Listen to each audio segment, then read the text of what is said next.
اعوذ باللہ من الشیطان الرجیم بسم اللہ الرحمن الرحیم الصلاۃ والسلام علیکم یا رسول اللہ صلی اللہ علیہ وآلہ وسلم السلام علیکم رحمۃ اللہ وبرکاتہ۔ غزوہ تبوک میں صرف ایک صحابی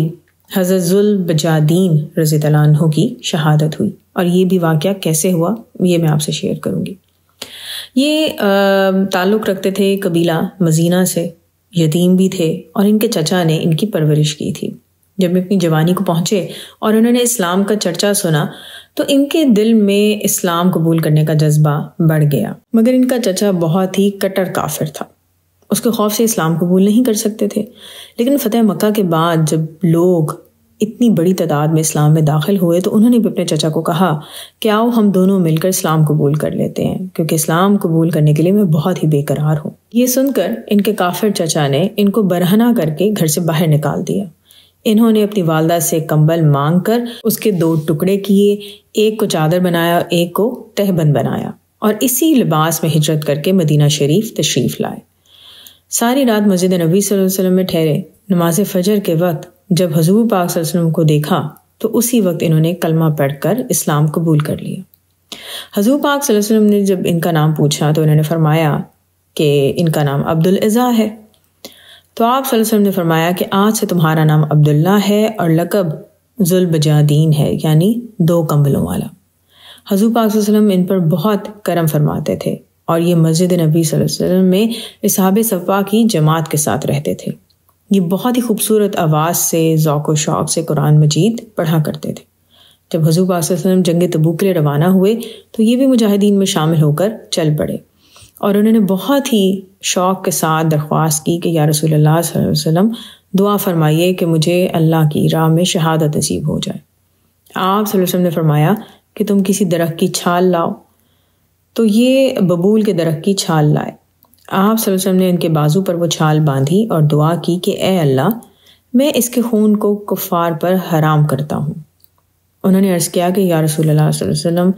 میں تو شہادت کی دعا مانگ رہا ہوں۔ تو آپ صلی اللہ علیہ وسلم نے فرمایا کہ جب تم جہاد کے لیے نکلے ہو تو اگر تمہیں بخار بھی ہو گیا اور تم اس میں فوت ہو گئے تو تب بھی تم شہید ہو گئے۔ اللہ تعالیٰ کی شان دیکھیے کہ جو اللہ تعالیٰ کے محبوب حبیب حضرت محمد مصطفیٰ صلی اللہ علیہ وسلم نے فرما دیا ویسا ہی ہوا۔ یہ صحابی رضی اللہ عنہ جب تبوک کے مقام پہ پہنچے تو ان کو بخار ہو گیا، اور اسی بخار میں ان کی وفات ہو گئی۔ حضرت بلال بن حارث مزنی رضی اللہ عنہ ان کی تدفین کا، یعنی ان صحابی کی تدفین کا منظر کچھ اس طرح سے بیان کرتے ہیں کہ حضرت بلال رضی اللہ عنہ ہاتھ میں چراغ لیے ان کی قبر کے پاس کھڑے تھے۔ حضور پاک صلی اللہ علیہ وسلم خود ان کی قبر میں اترے، اور آپ صلی اللہ علیہ وسلم نے حضرت ابوبکر صدیق رضی اللہ عنہ اور حضرت عمر فاروق رضی اللہ عنہ کو حکم دیا کہ تم دونوں اپنے اسلامی بھائی کی لاش کو اٹھاؤ۔ پھر آپ صلی اللہ علیہ وسلم نے ان کو اپنے دست مبارک سے قبر میں اتارا اور خود ہی قبر کو کچی اینٹوں سے بند بھی کیا، اور پھر یہ دعا مانگی کہ یا اللہ، میں ذوالبجادین سے راضی ہوں، تو بھی اس سے راضی ہو جا۔ حضرت عبداللہ بن مسعود رضی اللہ عنہ نے جب یہ تدفین کا عالم دیکھا تو ان کے منہ سے بے اختیار نکلا کہ کاش ان کی جگہ میری میت ہوتی۔ سبحان اللہ۔ چلیں ہم بھی یہ دعا مانگتے ہیں کہ جب ہماری تدفین ہو تو حضور پاک صلی اللہ علیہ وسلم ہمیں اپنے دست مبارک سے قبر میں اتاریں۔ دعا مانگنے میں تو کوئی حرج نہیں ہے، اللہ تعالیٰ کی ذات بے نیاز ہے۔ ابو یہی بات بولا کرتے تھے کہ اللہ تعالیٰ سے مانگو، اللہ تعالیٰ کے لیے ہر چیز ممکن ہے۔ اب آپ کو منافقوں کی ایک چال کا میں ذکر کروں گی۔ ابو عامر راہب جو کہ انصار میں سے تھا، اور وہ عیسائی ہو گیا تھا، اور اس کا نام حضور پاک صلی اللہ علیہ وسلم نے ابو عامر فاسق رکھا تھا، تو وہ سازش ایسے کرتا تھا کہ اس نے منافقین سے کہا کہ تم لوگ خفیہ طور پر جنگ کی تیاریاں کرتے رہو، میں بھی کیسے روم کے پاس جا کر اس کو کہوں گا کہ فوجیں تیار کرے اور مدینہ پہ حملہ کر دے۔ ان منافقوں نے اپنی ان سازشوں کے لیے کیا کیا کہ مسجد قباء کے مقابلے میں ایک مسجد تعمیر کی، اور انہوں نے اس کا نام مسجد ضرار رکھ دیا، اور اس مسجد میں بیٹھ کر یہ لوگ تمام سازشیں کیا کرتے تھے۔ جب حضور صلی اللہ علیہ وسلم جنگ تبوک کے لیے روانہ ہونے لگے تو مکار منافقوں کا ایک گروہ آیا، اور صرف مسلمانوں کو دھوکہ دینے کے لیے انہوں نے حضور صلی اللہ علیہ وسلم کی خدمت میں یہ درخواست پیش کی کہ یا رسول اللہ صلی اللہ علیہ وسلم ہم نے بیماروں اور معذوروں کے لیے ایک مسجد بنائی ہے، تو آپ صلی اللہ علیہ وسلم ایک بار چل کر اس مسجد میں نماز پڑھا دیں تاکہ اللہ تعالیٰ کی بارگاہ میں ہم نے جو مسجد بنائی ہے یہ قبول ہو جائے۔ تو آپ صلی اللہ علیہ وسلم نے جواب دیا کہ اس وقت تو میں جہاد کے لیے گھر سے نکل چکا ہوں، لہٰذا اس وقت میرے پاس موقع نہیں ہے۔ منافقوں نے کافی اصرار کیا لیکن آپ صلی اللہ علیہ وسلم نے ان کی بات نہیں مانی۔ جب آپ صلی اللہ علیہ وسلم جنگ تبوک سے واپس تشریف لائے تو منافقین کے بارے میں سورہ توبہ کی بہت سی آیات نازل ہوئیں۔ جیسے ایک آیت میں اللہ تعالیٰ نے فرمایا، اور وہ لوگ جنہوں نے ایک مسجد ضرر پہنچانے اور کفر کرنے اور مسلمانوں میں پھوٹ ڈالنے کی غرض سے بنائی ہے، اور اس مقصد سے کہ جو لوگ پہلے ہی سے خدا اور اس کے رسول صلی اللہ علیہ وسلم سے جنگ کر رہے ہیں ان کے لیے ایک کمین کا ہاتھ آ جائے، وہ ضرور قسمیں کھائیں گے کہ ہم نے تو بھلائی کا ہی ارادہ کیا تھا۔ ایک اور آیت میں اللہ تعالیٰ نے فرمایا، اور خدا گواہی دیتا ہے کہ بے شک یہ لوگ جھوٹے ہیں، آپ صلی اللہ علیہ وسلم کبھی بھی اس مسجد میں نہ کھڑے ہوں، وہ مسجد جس کی بنیاد یعنی مسجد قباء جس کی بنیاد پہلے ہی دن سے پرہیزگاری پر رکھی ہوئی تھی، وہ اس بات کی زیادہ حقدار ہے کہ آپ صلی اللہ علیہ وسلم اس میں کھڑے ہوں۔ اس میں ایسے لوگ ہیں جو پاکی کو پسند کرتے ہیں اور خدا پاکی رکھنے والوں کو دوست رکھتا ہے۔ اس آیت کے نازل ہونے کے بعد جس میں اللہ تعالیٰ نے صاف صاف واضح کر دیا تھا مسجد ضرار کے بارے میں کہ یہ منافقوں نے کس وجہ سے بنائی ہے، مسلمانوں کو نقصان پہنچانے کی غرض سے، تو اس آیت کے نازل ہو جانے کے بعد حضور پاک صلی اللہ علیہ وسلم نے اپنے صحابہ رضی اللہ عنہ کو حکم دیا کہ اس مسجد کو گرا کر اس میں آگ لگا دی جائے۔ غزوہ تبوک سے واپسی کے بعد حضور پاک صلی اللہ علیہ وسلم نے ذوالقعدہ کے مہینے میں 300 مسلمانوں کا ایک قافلہ مدینہ منورہ سے حج کے لیے مکہ مکرمہ کی طرف بھیجا۔ حضور پاک صلی اللہ علیہ وسلم نے حضرت ابوبکر صدیق رضی اللہ عنہ کو اس قافلے کا امیر بنایا،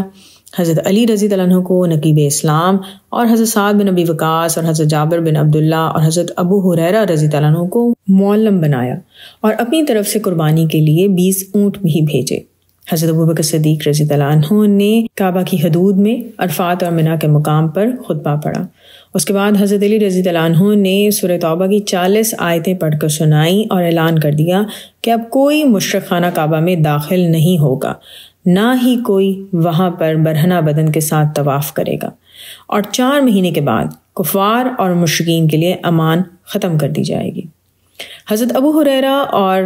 دوسرے صحابہ اکرام رضی اللہ عنہ نے اس اعلان کی اس قدر زور زور سے منادی کی کہ ان لوگوں کا گلا بیٹھ گیا۔ اب اس اعلان میں واضح کر دیا گیا تھا کہ اس اعلان کے 4 مہینے بعد کفار اور مشرکین کو کسی قسم کی کوئی امان پناہ نہیں دی جائے گی،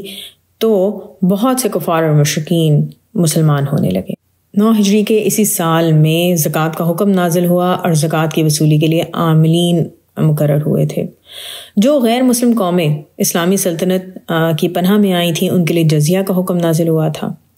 سود کو منع کیا گیا تھا، اور اس کے 1 سال بعد 10 ہجری میں جب حجۃ الوداع کا موقع آیا تو اس وقت اپنے خطبوں میں حضور پاک صلی اللہ علیہ وسلم نے سود کو منع کرنے کا اعلان بھی کیا تھا۔ اسی سال حبشہ کے ایک بادشاہ کہ جن کا نام حضرت اسہمہ رضی اللہ عنہ تھا اور ان کے زیر سایہ مسلمان مہاجرین نے چند سال حبشہ میں پناہ لی تھی، جب ان کی وفات ہوئی تو حضور پاک صلی اللہ علیہ وسلم نے مدینہ میں ان کی غائبانہ نماز جنازہ پڑھی اور ان کے لیے مغفرت کی دعا بھی کی تھی۔ اسی سال منافقوں کا سردار عبداللہ بن ابی بھی مر گیا۔ اس کے بیٹے حضرت عبداللہ رضی اللہ عنہ کی درخواست پہ اور ان کی دلجوئی کے لیے حضور پاک صلی اللہ علیہ وسلم نے اس منافق کے کفن کے لیے اپنا لباس عطا فرمایا اور اس کی لاش کو اپنے زانوئے اقدس پر رکھ کر اس کے کفن میں اپنا لعاب دہن ڈالا، اور حضرت عمر رضی اللہ عنہ کے بار بار منع کرنے کے باوجود حضور پاک صلی اللہ علیہ وسلم نے اس منافق کی نماز جنازہ بھی پڑھائی۔ لیکن اس کے فوراً بعد ہی اللہ تعالیٰ نے یہ آیت نازل فرمائی کہ ان منافقوں میں سے جو بھی مرے آپ صلی اللہ علیہ وسلم ان پر نماز جنازہ نہ پڑھیے اور ان کی قبر کے پاس آپ صلی اللہ علیہ وسلم کھڑے بھی نہ ہوں، یقیناً ان لوگوں نے اللہ اور اس کے رسول صلی اللہ علیہ وسلم کے ساتھ کفر کیا ہے اور کفر کی حالت میں یہ لوگ مرے ہیں۔ اس آیت کے نزول کے بعد پھر کبھی بھی آپ صلی اللہ علیہ وسلم نے کسی منافق کی نماز جنازہ نہیں پڑھائی اور نہ ہی اس کی قبر کے پاس کھڑے ہوئے۔ انشاءاللہ نیکسٹ ویڈیو میں باقی بیان کریں گے۔ دعا ہے کہ اللہ تعالی ہم سب کو حضور پاک صلی اللہ علیہ وسلم کی سیرت مبارکہ پڑھنے کی اور اپنی زندگی میں اپنانے کی توفیق عطا کریں۔ آمین ثم آمین۔ الصلاۃ والسلام علیکم یا رسول اللہ صلی اللہ علیہ وآلہ وسلم۔ السلام علیکم ورحمۃ اللہ وبرکاتہ۔